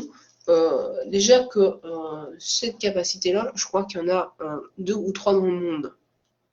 C'est un petit peu pour me donner un ordre d'idée, hein. Des choses assez peu courantes, hein. Et il y a énormément de capacités médiumniques. Et encore, je suis sûre qu'il y en a que je ne connais pas. Et c'est évident. On ne peut pas tout connaître. Il y a des choses qui sortent carrément de l'extraordinaire, je dirais. Voilà. Anna. Non, ça n'a rien à voir, hein. Non, c'est même pas du magnétisme, hein. C'est-à-dire que la personne, rien qu'en parlant, arrive à faire endormir quelqu'un, mais de façon magnétique. Parce que on parle souvent que le magnétisme, c'est qu'avec les mains, mais il n'y a pas que les mains, il y a l'effleurement, il y a la parole, il y a le toucher, il y a le soupir, et ce que tu veux, mais il n'y a pas que la position des mains. Il n'y a pas que ça. Déjà, dans le magnétisme, il y a plusieurs magnétismes. On n'est pas arrivé. D'ailleurs, les médiums hypnotiques, je sais même pas si on dit comme ça, ils sont pas tout seuls à le faire. C'est pas du magnétisme, déjà, c'est du spirituel. Donc, c'est carrément avec les esprits. Puisque c'est médium. Magnétiseur n'est pas forcément médium. Hein. Donc, le médium est. Et je vais y arriver aujourd'hui. Étant. Et aidé. Voilà. Par l'au-delà. Pour, entre guillemets, hypnotiser la personne qui est en face. Mais c'est pour une thérapie très spécifique. Ça n'a pas pour l'angoisse, arrêter de fumer, machin. Non, c'est pas ça. C'est des trucs bien plus poussés. Hein. C'est vraiment. Pour quelqu'un qui, par exemple, qui n'a jamais réussi à avoir un sommeil régulier, qui fait des insomnies, ou que ça fait plusieurs jours qu'il n'a pas réussi à dormir, la personne peut demander à un médium hypnotique, justement pour le mettre dans des conditions pour dormir. Voilà. Ou carrément dans des cas de désobsession. Mais bon, ça, retrouver un médium comme ça, c'est tellement rare, très rare même. Il y en a, hein, mais et je parle pas d'hypnotiseur, hein. Ça n'a rien à voir, hein. Ni de magnétiseur.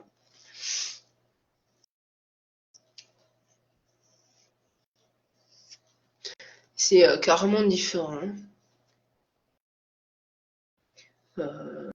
Est-ce que vous avez des questions? Parce que je ne sais plus ce que je dois dire.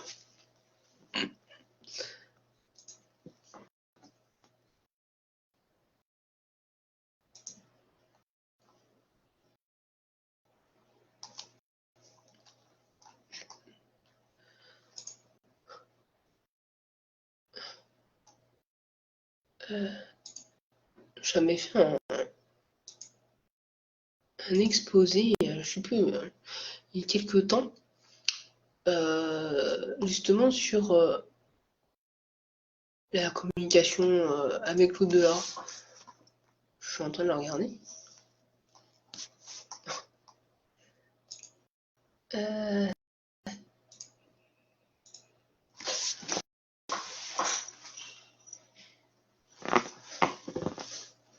Ok. Je réfléchis. Je sais qu'il y avait autre chose. C'est obligé. Change ton état d'esprit quand on arrive là-haut. Alors, changer d'état d'esprit, oui, littéralement. Parce que on change pas de personnalité. Hein. Non, notre personnalité, on la garde même jusqu'à notre prochaine incarnation, on la garde. Hein. Par contre, il y a des défauts que on arrive à limite à enlever. L'orgueil, la vengeance, être rancunier, etc. Ça, après, quand on arrive à passer le tunnel pour arriver de l'autre côté, enfin c'est imagé, hein, pour arriver de l'autre côté, donc la sphère qui est, disons, la lumière, on va l'appeler que ça comme ça. Quand on arrive là-bas, c'est qu'on a réussi à passer le cap du matériel. Nous sommes plus matérialistes. Que tout ce que nous a appartenu dans notre incarnation, c'est carrément dissipé. On n'a plus d'appartenance à qui que ce soit et à quoi que ce soit. Et notre orgueil, donc ça veut dire, c'est la même chose hein, que matériel. De toute façon, l'orgueil, c'est jamais reconnaître ses torts. C'est-à-dire qu'après, on est aidé après par le guide spirituel pour passer de l'autre côté. Donc on se fait un genre de dissertation entre guillemets hein, avec le guide spirituel qui va nous aider à voir plus clair dans notre comportement, notre façon de faire, où on s'est trompé, nos mauvaises expériences, etc. Est-ce qu'on a compris nos erreurs, etc. Il nous refait voir un petit peu notre vie en quelques secondes, hein, entre guillemets. Et après avoir conclu que oui, j'assume mes erreurs, j'ai réussi à ne plus être ancré au matériel, j'arrive à vouloir aller de l'autre côté. Et c'est au bon vouloir de l'esprit, hein, que si on ne veut pas passer de l'autre côté, on ne passera pas de l'autre côté. Et personne ne peut nous aider véritablement, même le guide spirituel. Que si on a notre libre arbitre, si on veut rester là où on est, donc dans les, comme je dirais, les abîmes, parce que c'est horrible à cet endroit, ou si on veut voir les gens qu'on a perdus, etc., qui sont de l'autre côté, si on ne veut pas, eh ben on passe pas. C'est notre libre arbitre. C'est pour ça qu'il est important d'ailleurs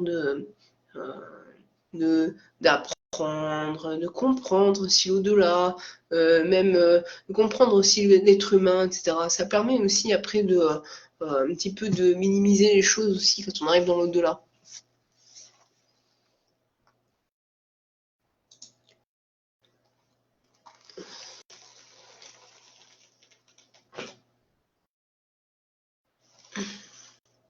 Ce que j'ai dit c'est clair, je sais pas.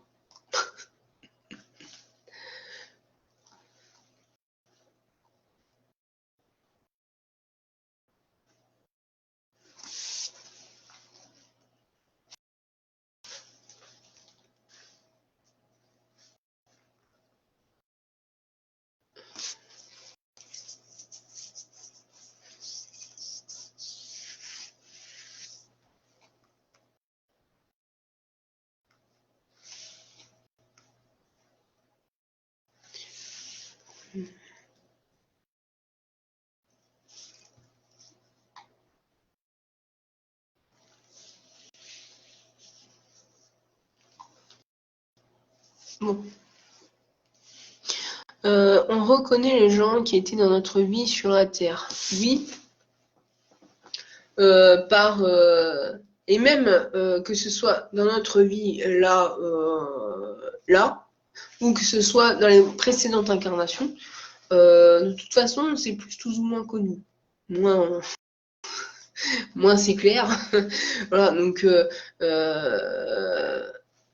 avec plus ou moins des affinités. Donc on se reconnaît plus ou moins. On reconnaît même ses ennemis.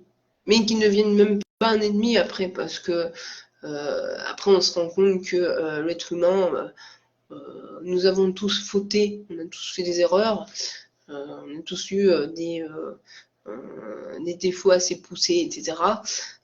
Et après on comprend qu'il n'y a plus d'ennemis. On aura moins d'affinités que quelqu'un d'autre parce que la personnalité ne nous attire pas. Voilà. Mais on n'aura pas la haine comme on peut avoir en tant qu'humain.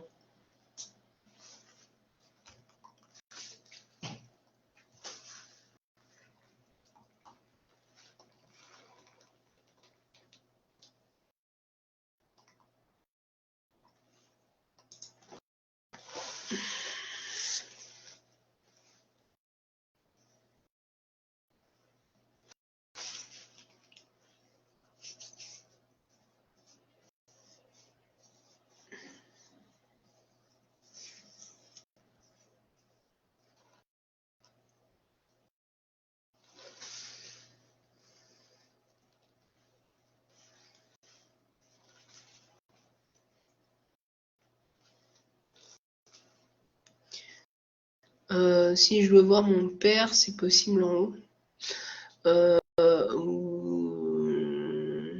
Déjà, oui, tout à fait, Pascal. Puis ça tâche pas ce qui s'est passé après sur Terre quand on meurt. Donc forcément, on peut devenir facile d'en opposer. Si je veux voir mon père, c'est possible. Oui, à condition que toi tu veuilles passer de l'autre côté, que tu te sens capable de passer de l'autre côté et que tu n'as pas commis d'actes répréhensibles, que tu veuilles demander pardon, etc., pour pouvoir avancer aussi, reconnaître tes erreurs, tes défauts, et puis après passer de l'autre côté. Mais dès lors que tu as réussi à passer de l'autre côté, tu retrouves tout le monde. Voilà. Après, bien sûr, la réincarnation ne se fait pas pratiquement immédiatement, ça c'est faux. Hein. En général, j'ai souvent remarqué que dans une famille, par exemple, il y a les grands-parents, les arrière-grands-parents, les grands-parents, les fils, les petits-fils, ils attendent souvent que les fils, par exemple, meurent, qu'ils puissent entamer une réincarnation. Souvent comme ça dans les familles. Après, c'est du général. Pas toujours comme ça. Hein. Ça dépend des affinités, enfin, ça dépend énormément de critères. Ça, je l'ai appris. Enfin, un esprit instructeur. En général, c'est assez. Il se réincarne en groupe, en général, et dans certains lieux, soit pour faire avancer une société, ou soit pour engager sur une nouvelle épopée dans un certain pays. On ne va pas forcément se réincarner en France, hein. Je tiens à le dire. C'est-à-dire que c'est pas parce que dans cette vie-là vous êtes français que dans une autre vie vous allez vous réincarner en France. Ça peut être très bien en Afrique, en Chine, en Russie, enfin, peu importe. Hein. Vous n'êtes pas 100% français. D'ailleurs, c'est pour ça que je ne comprends pas les racistes. Je sais pas vous, mais moi je comprends pas. Parce que quand on connaît le système de réincarnation, c'est complètement stupide. Même d'avoir une orientation sexuelle et qu'on est homophobe ou quoi que ce soit, c'est stupide aussi. Quand on connaît le système un petit peu de l'esprit, de l'humain, etc., on va pas se mettre dans ce genre de situation. Enfin, je comprends pas. Il y a un manque cruel d'éducation sur cette planète.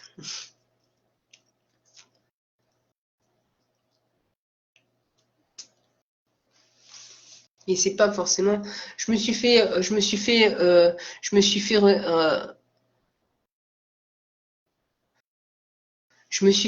recadrer il n'y a pas longtemps. Je me suis fait recadrer il n'y a pas longtemps parce que j'ai osé dire que beaucoup manquaient d'éducation. Mais beaucoup pensent tout de suite que l'éducation, c'est forcément les parents. Et c'est faux. Hein. L'éducation part d'abord par nous-mêmes. Hein. Voilà. Il faut s'éduquer aussi. Hein. C'est pas que les parents. Alors, je peux aller plus loin. C'est pas parce qu'on est incarné en 2023, la prochaine vie, on pourrait être en 1216.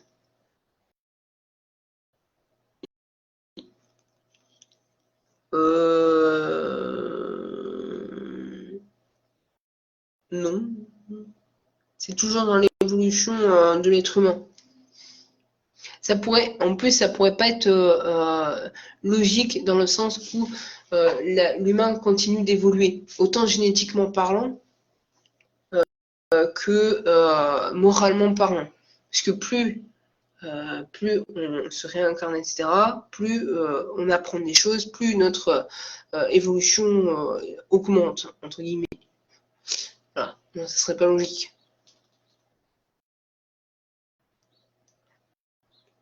C'est nous qui choisissons l'endroit, le pays. Pas toujours. Alors, pas toujours dans le sens où il y a dans certains cas, on peut choisir.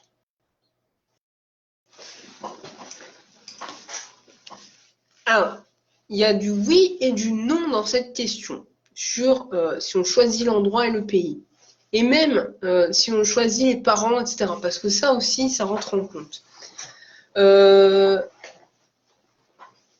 On choisit un type de personnalité. Déjà, on ne choisit pas les parents en tant que tels. Hein, parce que ça serait dégueulasse pour des gens qui disent « Oui, je vais choisir mes parents, mais mes parents, ce sont des maltraitants, etc. » Vous imaginez bien que, bon, c'est un petit peu farfelu. Non. On va choisir un type de personnalité, entre guillemets, avec qui on pourrait être en accord. Mais comme on a notre propre libre arbitre, mais aussi que les autres ont leur propre libre arbitre, faut pas oublier que la maltraitance, etc., ce sont des choix. Donc, c'est leur libre arbitre de vouloir commettre ces actes. Donc, on va choisir un type de personnalité avec qui on pourrait être en accord ou on pourrait justement apprendre certaines choses. Voilà. C'est le but de la vie, c'est apprendre. Voilà.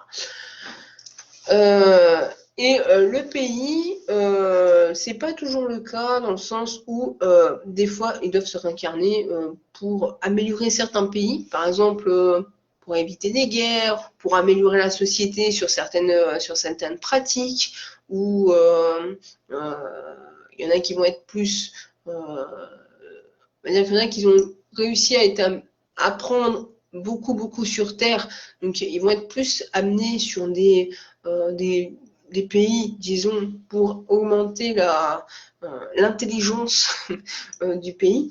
C'est-à-dire que, par exemple, je vais donner un exemple, bateau.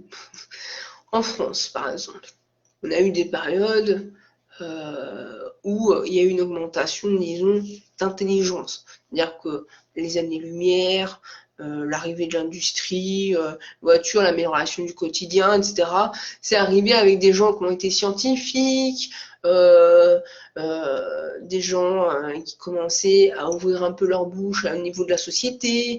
Ils ont mis en place des politiques qui met vraiment un accès sur les droits humains, etc. Ben, c'est le fait qu'il y a eu des incarnations de gens qui ont été un peu plus intelligents que la base. Il y a des gens qui sont capables de mettre les points sur la table, de faire de la révolution pour le bien du peuple, etc. Voilà. Après, il y a des gens, par exemple, qui ont été du bas astral. Parce que cela, il faut en parler aussi.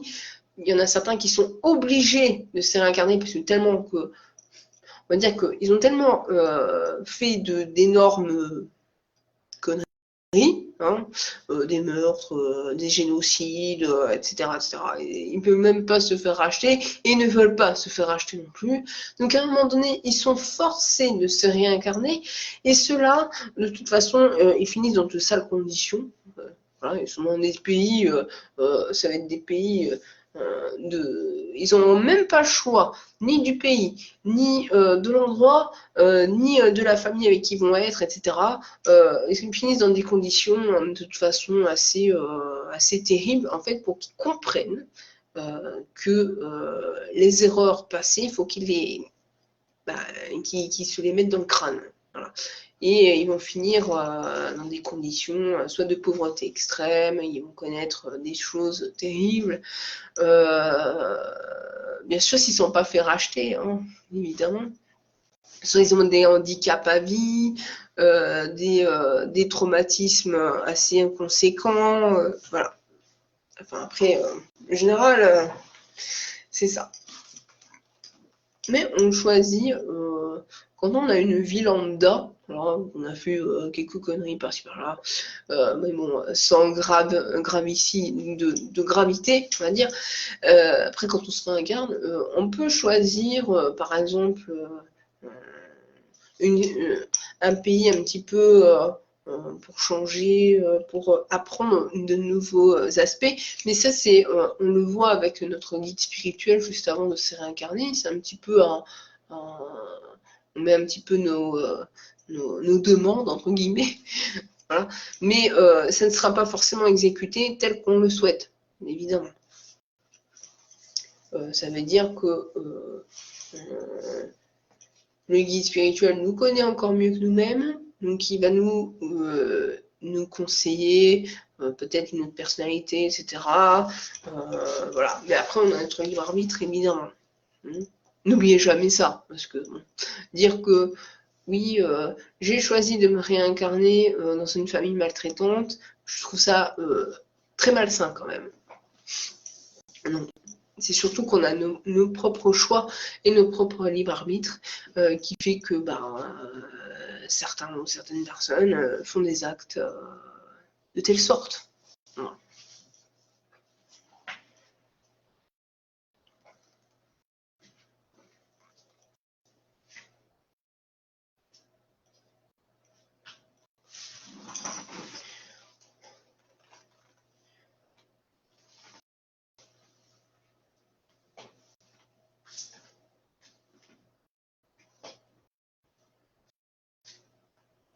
Ça en va de même pour les personnes qui se sont suicidées.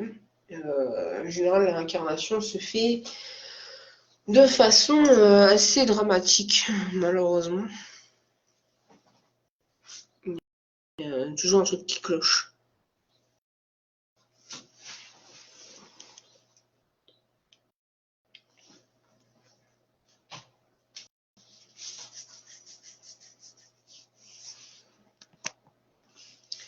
Bon.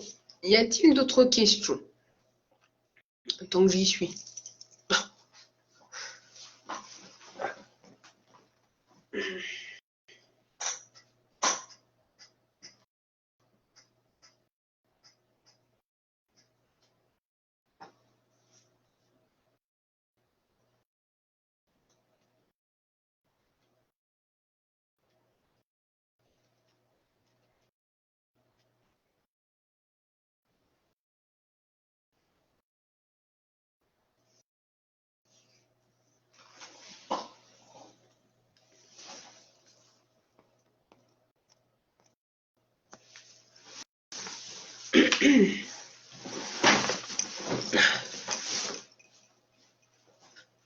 Mes chiens, oui, vont bien.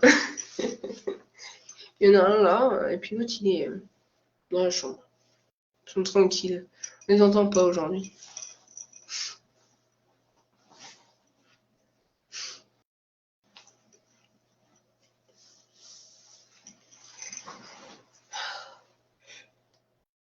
Moi aussi, ça va. C'est principal. Le mari aussi. Malgré la chaleur.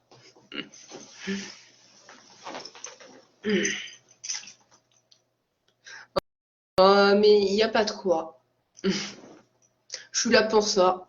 Je suis là pour transmettre. Voilà. Bon, je vous remercie de votre écoute. Je vous remercie aussi de vos participations sur le groupe. Quelque chose que j'apprécie énormément. Je vous retrouve donc jeudi prochain pour la même chose, un autre direct. Voilà. Sur ce, je vous souhaite une belle fin de journée. Je vous dis à bientôt. Allez, merci.